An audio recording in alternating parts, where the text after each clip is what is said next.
fan base.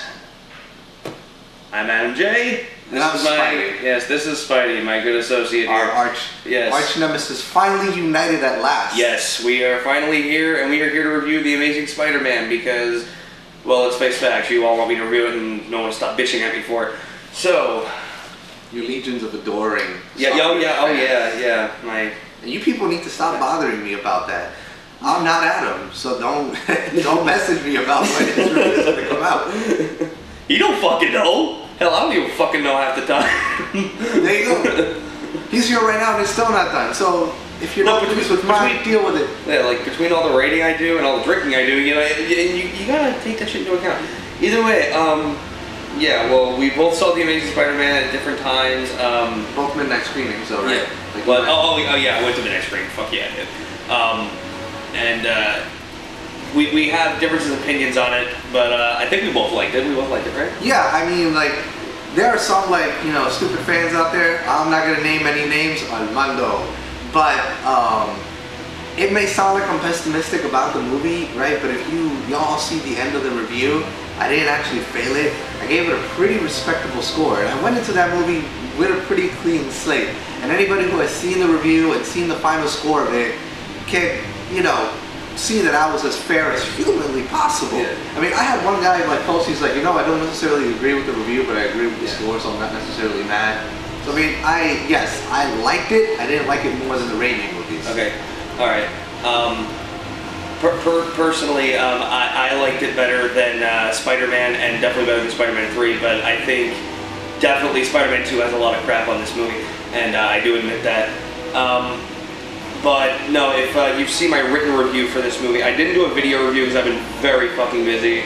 You'd rather just walk on water if you think they're gonna read. Exactly, yeah. But I wrote a written review for Amazing Spider-Man, and I gave it a 9 out of 10. Like, I loved it. Very few things. I gave it 4.5 stars, so it's a 9 out of 10. But there was very few things I didn't like about this movie. So do you want to start it out? Like, what do you want to talk about first? The actors and shit. Yeah, let's start with the actors. I guess I'll go first with Ultimate Peter or Andrew Garfield. I did like Garfield. I was too crazy about everything. Like, I feel like it's like a range of emotions for like a roller coaster, you know, up and down. There are things I like about it. For example, I believe that he embodies the visual look of Ultimate Peter. When I look at the comic and I look at Andrew Garfield, I understand why they picked him. I mean, he looks the role. He does. He brings a lot of charisma to the role. He's very snark and funny. I like that. I like the fact that he's like has this like emo-ness to him. The circle wears gloves like that. Just no, I don't believe that modern nerds dress like that. That's not emo. That's not like, emo, dude. And his bitchy nature. Blah blah blah. We're not here. It didn't work with me. Dude, he doesn't whine in the friggin' movie. I feel the only time he ever like really whined or got really upset about anything was in that scene with Uncle Ben. And the scene following that for obvious fucking reasons. Not executed as better as the first one. Okay, that was about it. I do think that he brings a special intensity to the role, like the scene with Flash Thompson. Oh yeah, that was great. So you know, I generally liked him, but like when I look at Ultimate Peter, I could see it in Andrew Garfield. When I read Ultimate Peter, I don't necessarily see that in Andrew Garfield. When I read Amazing Spider-Man, I see Tobey Maguire. My thing is, I never really liked Tobey Maguire as Spider-Man. Sinner. No, I never really did. I don't think he's a good actor at all. I just think he's really boring. Whatever. I think he is boring. Okay, yeah, go the Globe nominee for Brothers, which was a terrible fucking movie. You do that was a terrible fucking movie. Or no, either way. So I don't think he's a very good actor because my thing is when I think of Peter Parker, yeah, I think of a nerd, but I don't think of a complete fucking wimp. I think of a smartass. He was a nerd, but he was a wisecracking smartass. But that didn't happen until he became Spider-Man. Yeah, but even when he does, like, he barely cracks a joke, and like in real life, he's still a little fucking wimp. No, he's still a fucking wimp. Wait, I don't think suddenly Flash Thompson halfway through a hall is considered all like friggin' well, that's only because he was pushed to do it, dude. Like, friggin', that's the one time he was like, okay, fuck this shit. Alright, but as Spider-Man, like, yeah, when he's fighting, when he's Peter Parker, after he becomes Spider-Man, he's just kind of a little bitch. Like, it really fucking annoyed me. And I never really bought his acting, like, okay, I don't really want to talk about this movie because me and you completely differ on this movie, but Spider-Man 3, in that fucking scene with Mary Jane, like, we dominated, I love you, when people love each other, they work it out. Do you see that? Do you see what I want for us? Like, oh my god, shut the fuck up. Like, there's a lot of points, not just in Spider-Man 3, but throughout the movie, throughout all three movies, where I was just like, dude, grow a dick. With Andrew Garfield, I really didn't get that. Yeah, there are points in this where he's really depressed, okay, because they go into the territory of his parents, which was barely fucking mentioned in the Raimi movies. Like, I mean, they're barely mentioned in the comics. Exactly. They're barely mentioned in the comics. Okay, this actually source material. What? So by doing understandable. Okay, but okay, this is new ground for Spider-Man because I mean the parents are barely fucking mentioned, and like you're just supposed to accept the fact that okay, parents are dead and lives with his aunt and uncle, deal with it. Okay, this movie actually goes back and says, okay, you know what? Let's try to do something different. Try to do something with his actual parents who are never fucking mentioned. Okay, let's try to make them actual characters. Okay. What they do with the story, with the backstory of the parents, I thought was very interesting. Having his father be Dr. Connor's assistant, I thought was very cool. Yeah, I thought that was a nice way to introduce the two characters together. The stuff, like, there is crap explained about the parents, but some of it is kept pretty vague, okay, which they can explain in a sequel. Okay, because obviously it's about how Peter not having his parents really shaped who he is. Like how he came to grow into his own, okay, which I think is a pretty cool concept. Yeah, but I like the concept better where he is shaped, he is molded by Uncle Ben and his own wisdom. Well, again, it comes from like reading the comic book for years. Yes, but when it comes to him actually becoming Spider-Man in this film, it is from Uncle Ben. Okay, because Uncle Ben is the one who tells him, listen, your father lived by this friggin' philosophy, okay? Oh, you have that's a big thing. No, they dance around power and responsibility. That pissed me. Yeah, because I'm sorry, I don't need to hear the same moral repeated 5 times in the same fucking movie. One fucking time is enough, dude. One time. One time is enough. Homage. Stan the Man Lee's legacy. 4 times it was said in this first Spider-Man. Okay. 4 times. But why did you have to say it 4 fucking times in the movie? We got it. Because Sam Raimi said fucking awesome. Like, if they said it the first time when Uncle Ben said it, and then he said it at the end, I'd have been like, okay, fine. Okay, but no, they say it like 2 other points throughout the movie. I'm like, we get it by now. Leave it alone. Alright, perhaps that's too much, but... I'm not saying at all. It's the opposite you don't need to... Like, okay... That's the thing, like, they dance power and responsibility, but basically, Uncle Ben tells the same thing, but he rewords it. I don't like that. He just reworded it, which I didn't have a problem with, because you don't need to completely say a moral over and over again and cram it down our throats. The audience should be, okay, and I don't know if, alright, in my review for Daredevil, I said that handing the moral to the audience on a silver platter does not enrich the experience, it merely cheapens it. Having the audience learn the moral with the hero is what makes the experience. But you can't... Okay, and that's what they do here. But you can't skip it all together and insults the reader. What are you talking about? Like, alright. I read the comics. Just because he didn't word it with great power comes great responsibility. Just because he didn't word it like that. That's what you're mad about. It's the most famous line in the series, sir. I'm not saying to beat me over the head with it or something or mention it 5 times. No. I, at the very least, want to hear it once. Okay. All right. I don't think that's too much to ask. Okay, see, I can understand. I can understand that. Because I know you're the fucking Spider-Man nut. There was an issue #1 in my room. If y'all haven't noticed it in vlogs. So yeah, I'm a little detail picky about the Spider-Man movie. Yeah. Well, let's touch upon Miss Emma Stone as Gwen Stacy. I liked her. I personally did. Again, I don't like Kirsten Dunst. I hate Emma Stone. See, that's where we disagree. Kirsten Dunst, that's his woman. Emma Stone, that's my woman. Okay, let's just. I think that Stone is a perfect last name for her because I think that her emotion is that of a rock. Dude, I completely disagree. At least when she's showing emotion in this movie, she could fucking shed tears. Yeah, but she could shed a tear and look believable. Dude, her voice, that's actually, dude, her monotone voice is not her fault, dude. She has freaking tumors on her vocal cords. No. Because let's talk to the cast of The Walking Dead, because they are all British, and they managed to pitch their voices. Dude, it's not that she's British, dude. She has an illness. She has friggin' an illness on her vocal cords. Well, okay, that causes her to talk like that. Get it fixed. Okay. She can't, dude, she can't fucking fix it. Then hire somebody else. Alright, she wants to, despite that. Spider-Man 2. Despite that, if they were going Ultimate Gwen Stacy, I could see Amber Heard. They live in the Ultimate Universe, why not? Alright.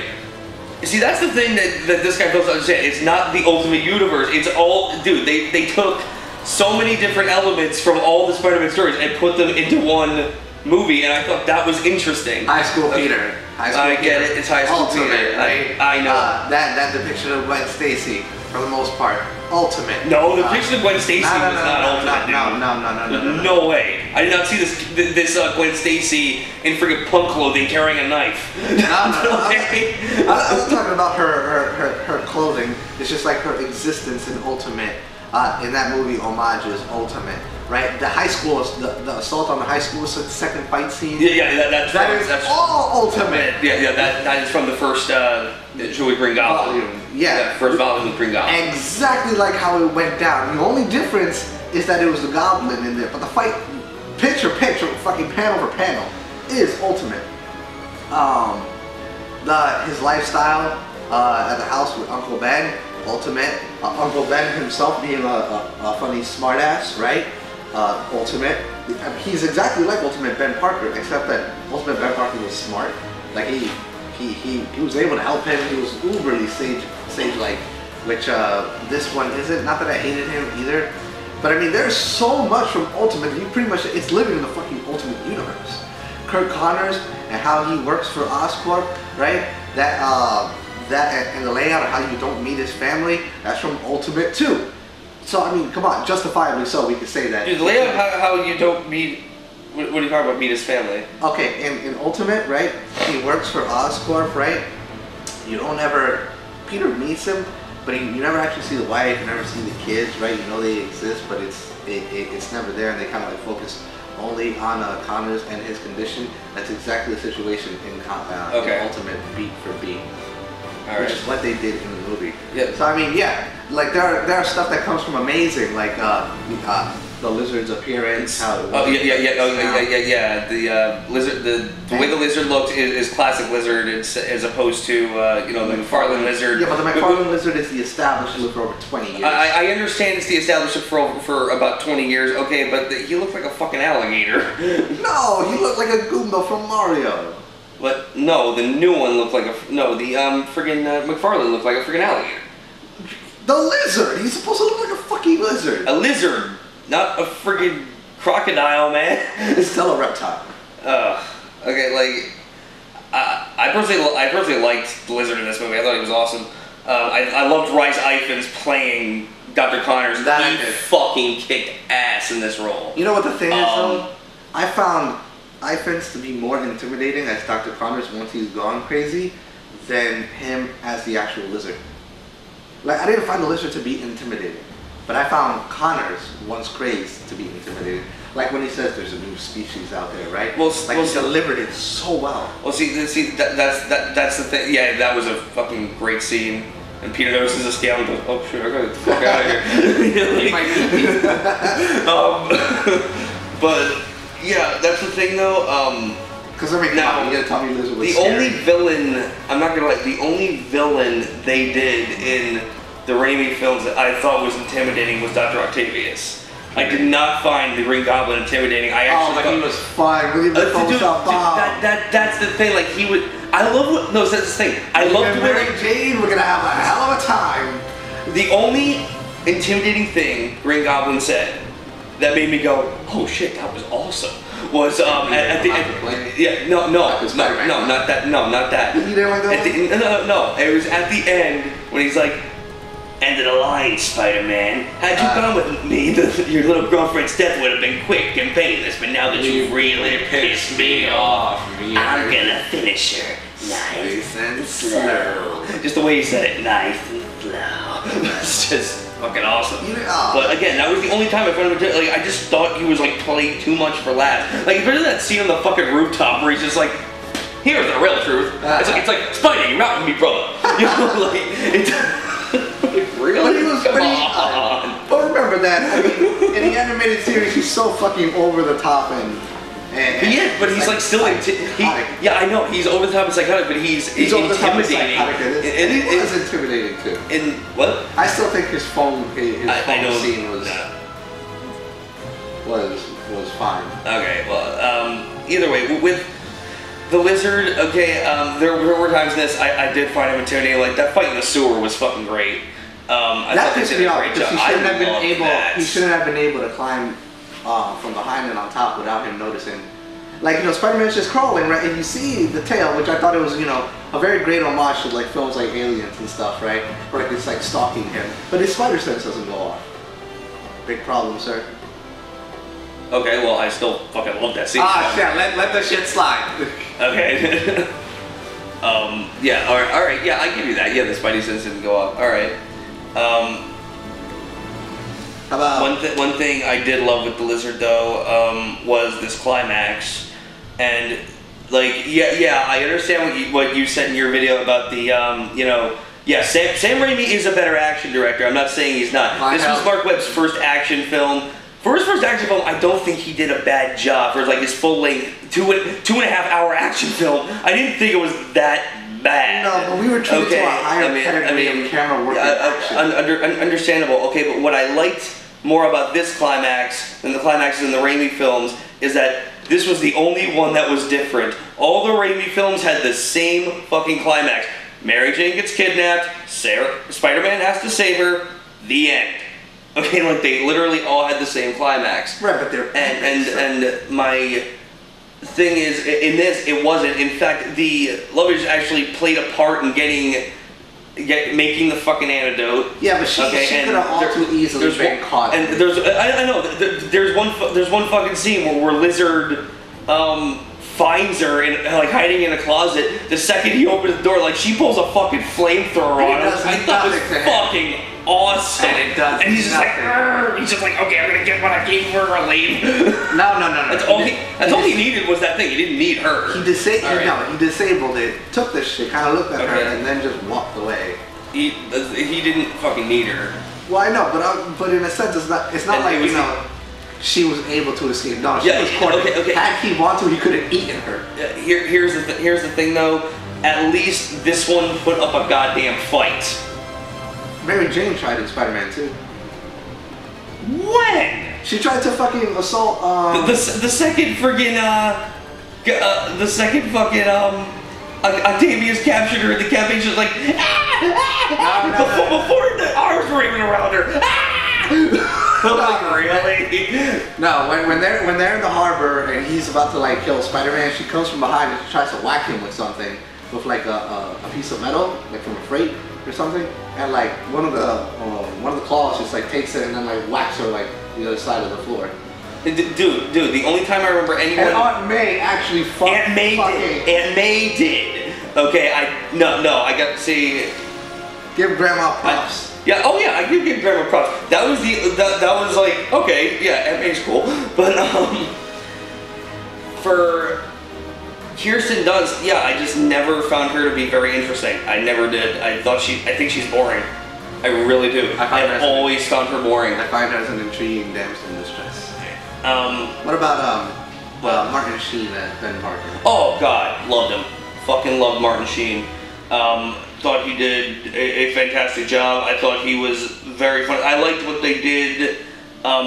Understandably, yeah, they didn't make him as wise or smart as they did in the comics. What I did like about him was that they made him kind of like an everyman to make him more realistic. Like, he's really trying to identify with Peter here. He's really trying to help him, despite not really knowing how to go about it. Yeah. I really liked how that was handled. Him trying to like instill the responsibility and to show him that, you know, you shouldn't be doing this shit just to get even.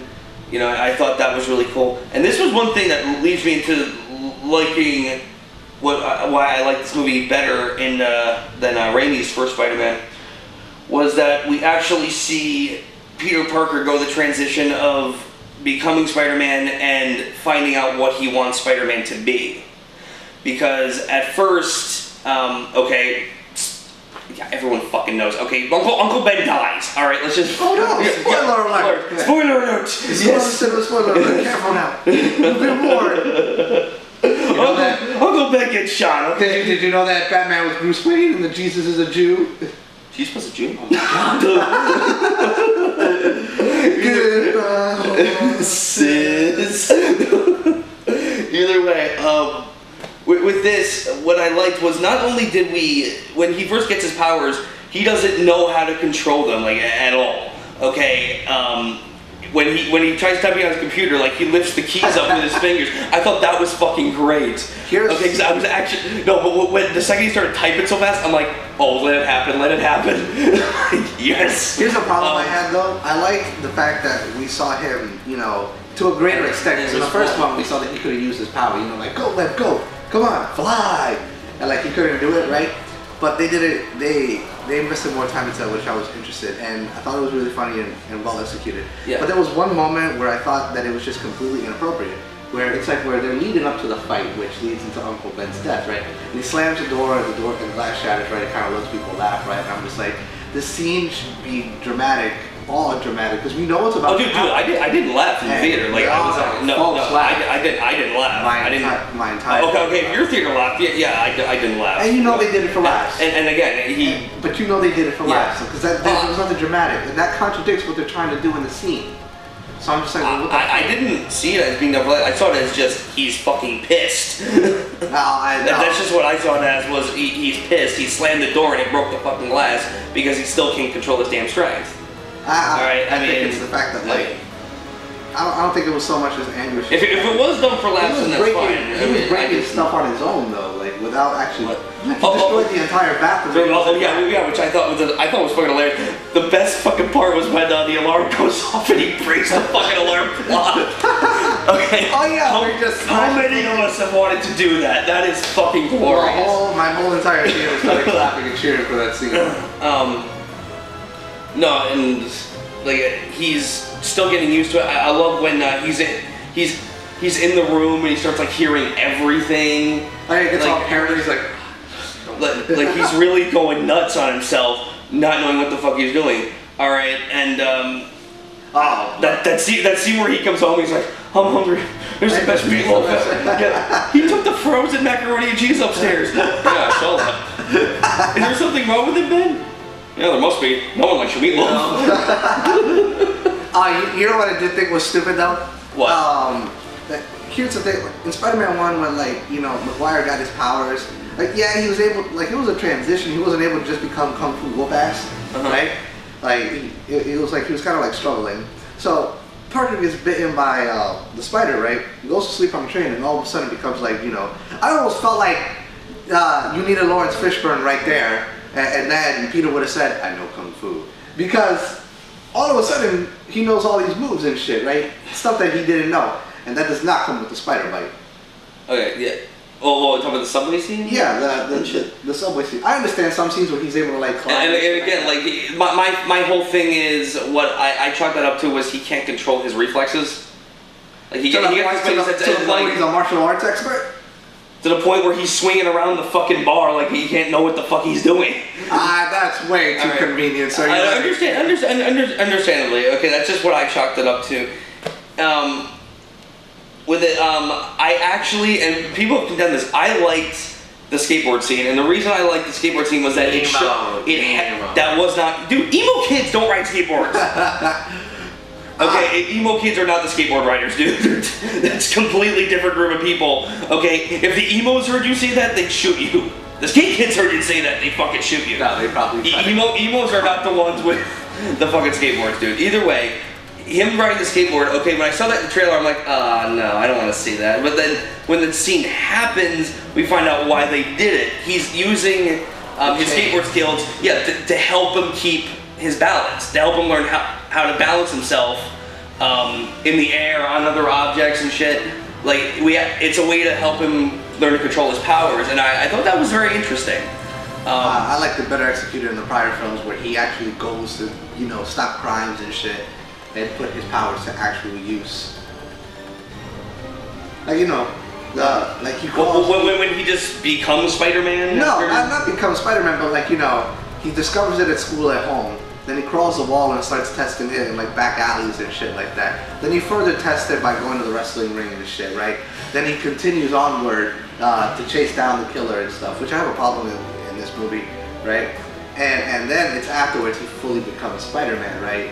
And I liked it because that was all in the comics, and they weaved in him learning how to become, you know, who he was supposed to become. As in this one, he's just like, you know, dressed like a Twilight reject. Now to, you know, just like look at stuff. No, like, dude, he was not a fucking Twilight reject. Okay, either way. Those gloves get to me so much. Just because of gloves. Because of gloves. He's here. Fuck you. Yeah, whatever. Alright, either way. No, but going back to the transition from him being Spider-Man to deciding what he wants Spider-Man to be. What I liked was, at first, he just becomes Spider-Man, and by the way, we actually see him make the suit this time. Not only that, but they go back to the old days where he actually has to make the web shooters, and we see him do that. Like, we go through the whole process of the web shooters. There's one point where, like, it electrocutes him, another point where, like, it literally just explodes on him. And he finally gets it right, and when he finally becomes Spider-Man, the only thing he's doing is trying to track down Uncle Ben's killer, and he's attacking.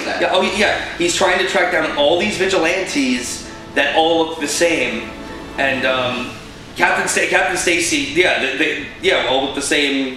They have the same profile. Yeah, basically. And Dennis Leary fucking calls him out on this. He's the Spider-Man guy. He's not protecting innocent people. He's just tracking down guys all look the same. Like, he's got a personal vendetta. Okay, and when, like, it transitions later into him going to this fight on the bridge and him saving a little kid. Him saving actually a lot of people because he actually saves a lot of cars, but it's when he saves the kid that he realizes, I shouldn't be using these powers to get even, which is something that his uncle actually yelled at him for earlier in the film and told him that was wrong. I should be using these powers to help others. Okay? With great power comes great responsibility. Okay, it's like that whole thing. Here's the thing. I didn't need, and I know you disagree, I did not need to hear the moral to understand what they were doing. To understand, I didn't need to hear the moral itself to understand the moral. Neither did I. But at the same time, I don't agree with, if you're gonna take a property, you should be respectful to the source material. When you're respectful to the source material, guess what you get? You get films like Kick-Ass. You get films like Dark Knight. Dude, Kick-Ass was almost completely different from the comic, dude. No, it wasn't. It was beat for beat. It only had a different ending. Dude, it had a different ending. The villain's name was completely different. The backstory of Nicolas Cage's character was different. No. They decided to keep it alive. They decided to keep it alive. There was different shit. They switched the name. Kick-Ass. That shit is so minute. But I feel like you should, fucking homage it. Don't be fucking, Abraham Lincoln. I shall not mention your name. And again, dude, Batman Begins, Dark Knight, and Dark Knight Rises went against the franchise source material to create a more realistic story. This is what this tried to do. Dark Knight heavily follows the Long Halloween. I mean, Christopher Nolan actually has a fucking little interview in new copies of that comic book. Okay, yeah, but dude, it goes against it. But basically, what this film does, it takes different stories in the universe of that character and combines them to create a really good movie. And to me, this was a really good movie. Amazing Spider-Man. Like, okay, what was your complaint with the Uncle Ben death thing? What was that? Oh, here's my thing. Like the murderer, and this is actual spoiler if you haven't seen it. So I don't know, maybe you'll skip this shit. Uncle Peter is, he storms out, whatever, has to fight. And, which I don't feel enough bad things happened to lead up to that fight, like the climax wasn't good enough. Because all he did was he broke the backboard of a hoop, right? I mean, he shoved Flash Thompson aside, right, embarrassed him. And he got community service for breaking the hoop. That's pretty much it. And he forgot to pick up Aunt May. Yeah. That's it. Peter and Sam Raimi's beat the fuck out of Flash Thompson, okay?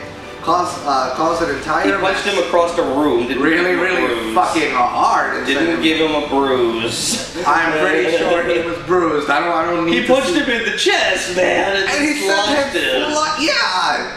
Adam, if I hit you... Adam, no one can understand that he's Spider-Man. Yeah. The guy gets NBA black man fucking height time and nobody suspects anything. Right? I mean, if I hit you with the force of a car and I launched you to the other side of this complex, I think you'd be bruised. You won't need to show me. It's pretty much implied. Right? He was being a dick, right? Not understanding of his priorities, his chores or his responsibility. We hear this with Aunt May and Uncle Ben, right? His grades start slipping and shit.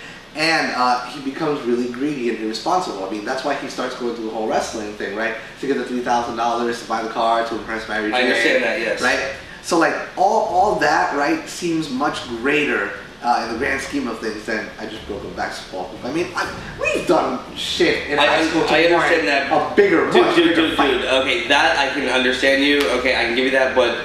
The thing is, I liked Martin Sheen's Uncle Ben better than Cliff Robertson's. Well, so when Martin Sheen was killed, I actually felt worse. I felt worse for Cliff. But and then here's the thing, right? The scene leading to his death, right? He's going to get milk, right? Yeah, I know people in NYC are stingy. I was born there. I can make fun of it, right? And he doesn't have 2 cents. He can't take a penny from the take a penny thing, right? You can only drop a penny. They get into this argument, right? And the guy says, "Move, you're holding up my line." There's only one person behind him, which is the robber, right? So I don't even know why they bothered with that, you're holding up my line. The line doesn't exist, right? So he leaves the store. The robber takes a handful of cash right from the register when the dude's not looking, throws the milk, starts running, right? Now, this is an empty-ass street. There is nobody, dead of night, right? Peter ain't gonna chase him. The clerk can't chase him, right? And there's nobody else. He trips on absolutely... Dude, there were people walking on the street. Oh, please, nobody was chasing. Dude, there were people on the street. There were people who could identify him, that's why he was running. That was the most desperate... Okay, there were people who obviously did identify him because they identified the friggin' tattoo. Peter was there, and the robber, was seen by the fucking clerk, right? Yeah. But he ran in such a fashion as if he was gonna get chased. Or being chased, which he wasn't. He went a great distance and nobody did anything, right? He trips on absolutely nothing, right? And then his gun falls and... Dude, he tripped on the curb! Oh, whatever, dude! And gets into a struggle with Uncle Ben, shoots him, right? And he's running. And I felt that was so anticlimactic in comparison to the first one, where he steals like thousands of dollars. No, where he steals thousands of dollars, right? Because again, like I asked you, and I'm gonna ask all of you, what would you get more angry at? The loss of a carton of milk? Yes, I get that. Or thousands of dollars, right? If Adam over here screwed me over a carton of milk, like, alright, whatever, you're a dick. That's pretty much it. If Adam screws me over $3,000+ dollars, I'm gonna put my foot up your ass. I'm gonna be angry, right? And I'm gonna want some kind of irresponsible sense of revenge. So the idea seems in greater in that, right? He's more justifiable in his irresponsibility. I know it's a little bit of a contradiction there. So it feels more appropriate for him to be like, not my problem, than in this one, right? And that robber, it seemed appropriate for him to run. He was in a packed wrestling stadium, right? Being chased by cops, the promoter, and a bunch of other wrestlers. Out there it was crowded as hell, and he was running, right? So he needed to run. He was being chased. That's why he killed Uncle Ben to jack his car. And we're not talking about like how they changed it in Spider-Man 3. Let's stick to the first one, right? So it all seems more valid and grander than in this one. where they just treated it so nonchalant. Okay, again, that I can give you. All right, yeah. What else was there? Oh yeah, I also want to talk about Dennis Leary. Who's the bomb? Who is the fucking shit in this movie? Like the mayor of Tokyo. Oh Jesus Christ! I mean, there's a scene in this movie where literally he just totes his fucking shotgun and he's shooting shots off of the fucking lizard. Oh, shit was great. He was badass. I liked him. Yeah. I didn't like the fact that they had the shit backwards though, because in actuality, he always believed in Spider-Man. He wasn't against. He wasn't the anti-voice. It's Gwen Stacy who's actually. Well, yeah. They will again to make it more realistic. Like that, the police chief. Yeah, dude, he's gonna be against a freaking vigilante running in his fucking town, dude. I mean, try to make it a little more realistic here. Yeah. That was the point of it. That was the point of Batman Begins too. No, Batman Begins I didn't have a problem with. Either way though, yeah, he fucking kicked ass. There was not my problem. I did not have a single problem with him. Now, what about like production? But my problem is what people bitching about the ending, which I fucking love. I thought the ending was great because the second, and yeah, again, this is containing spoilers, folks. I think we've contained a lot. Either way, in the end, basically, they start doing what they did at the end of the first Spider-Man, which is I can't, like, basically like I can't be with you or whatever. Okay, I'm like, oh fuck you, you are not doing this to me again. Okay, then basically in one of the final scenes is him and Gwen Stacy in the classroom. He says something to her. He whispers something to her from behind her. She smiles, and I'm like, oh fuck, thank you. Best secrets are the ones you could break or whatever. But no. She says don't keep. Basically, yeah, Captain Spacey makes him promise not to be with her. Yeah, because of the dangers. Okay. And people bitch about that because it shows, oh, well then if he's still going to be with her, then he doesn't show any responsibility. No, that is bullshit, because by him making that promise to Captain Stacy, he is not being at all fair or respectful to Gwen. Okay, which is what fucking Kirsten Dunst calls Peter out on in Spider-Man 2 at the very end. Respect me, respect me to make my own choices and my own decisions. Okay, yeah, and Andrew Garfield just says, you know what, fuck it, it's up to her. Right. Okay, yeah. Now, which I fucking love. Here's my thing that I also like have a gripe with. Yeah. One, I have a gripe with camera work in that film. A movie with this big of a production shouldn't have jump cuts, which they lazily do in that movie. I mean, like, Spider-Man 2 is a much sleeker looking film. I mean, like when he web swings, they have no needs to cuts and shit, right? It's all one streamlined, seamless shot. It's fucking beautiful. I mean, in my review, I made like 2 fucking comparisons when I showed you the jump cut, right? And then I showed you how they had him web swing right to Doc Ock into the train fight, and it was all one fucking shot, all well done. Nobody can tell me that that this reboot has that over the original. This is not an opinion; it's a fucking fact. Now. This, you may argue a bit as an opinion, but I think that, like, on my end, it's a more stronger opinion. I thought that the score, especially done by the legendary Danny Elfman, was far more superior than to this. Oh, no, I'll give you the score. I'll give you the score thing. Okay, it has no, like, Neil Brand. Well, no, I like James Horner's score as well. Yeah, Danny Elfman's was done a lot better. It was put more to use. In Spider-Man 2. They put more to good they made, they were all fucking great. And that's not present in the film. And here's the thing, and this was my problem with Amazing Spider-Man, was that the studios cut so much crap out of this movie. Like, basically, when it came to the editing process itself, Mark Webb really had no say. None of the actors had say. It was all the studio. They hired their own editors and shit to do this.